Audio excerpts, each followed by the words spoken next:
اعوذ باللہ من الشیطان الرجیم، بسم اللہ الرحمن الرحیم۔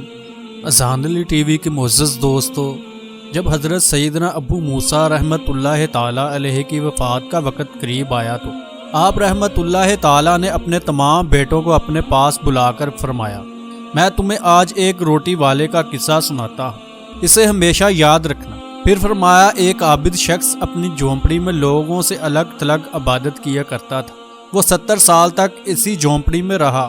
اس عرصے میں کبھی اس نے عبادت کو ترک نہ کیا اور نہ ہی کبھی اپنی جھونپڑی سے باہر آیا۔ پھر ایک دن وہ جھونپڑی سے باہر آیا تو اسے شیطان نے ایک عورت کے فتنے میں مبتلا کر دیا، اور وہ 7 دن یا 7 راتیں اس عورت کے ساتھ رہا۔ 7 دن کے بعد جب اس کی آنکھوں سے غفلت کا پردہ ہٹا تو وہ اپنی اس حرکت پر بہت نادم ہوا اور اللہ تعالیٰ کی بارگاہ میں توبہ کی اور وہیں سے رخصت ہو گیا۔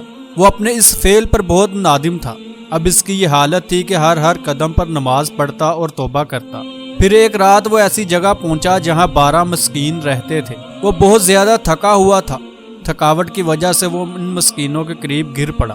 ایک راہب روزانہ ان 12 مسکینوں کو ایک ایک روٹی دیتا تھا۔ جب وہ راہب آیا تو اس نے روٹی دینا شروع کی اور اس عابد کو بھی مسکین سمجھ کر ایک روٹی دے دی، اور ان 12 مسکینوں میں سے ایک کو روٹی نہ ملی تو اس نے راہب سے کہا، آپ نے مجھے آج روٹی کیوں نہیں دی؟ راہب نے جب یہ سنا تو کہا، میں تو 12 کی 12 روٹیاں تقسیم کر چکا ہوں۔ پھر اس نے مسکینوں سے مخاطب ہو کر کہا، کیا تم میں سے کسی کو 2 روٹیاں ملی ہیں؟ سب نے کہا، نہیں، ہمیں تو صرف ایک روٹی ہی ملی ہے۔ یہ سن کر راہب نے اس شخص سے کہا، شاید تم 2 روٹیاں لینا چاہتے ہو، جب آج کے بعد تمہیں روٹی نہیں ملے گی۔ جب عابد نے یہ سنا تو اسے مسکین پر بہت ترس آیا، چنانچہ اس نے وہ روٹی مسکین کو دے دی اور خود بھوکا رہا، اور اسی بھوکی حالت میں اس کا انتقال ہو گیا۔ جب اس کی 70 سالہ عبادت اور غفلت میں گزری ہوئی 7 راتوں کا وزن کیا گیا تو اللہ تعالیٰ کی نافرمانی میں گزاری ہوئی راتیں اس کے 70 سالہ عبادت پر غالب آ گئی۔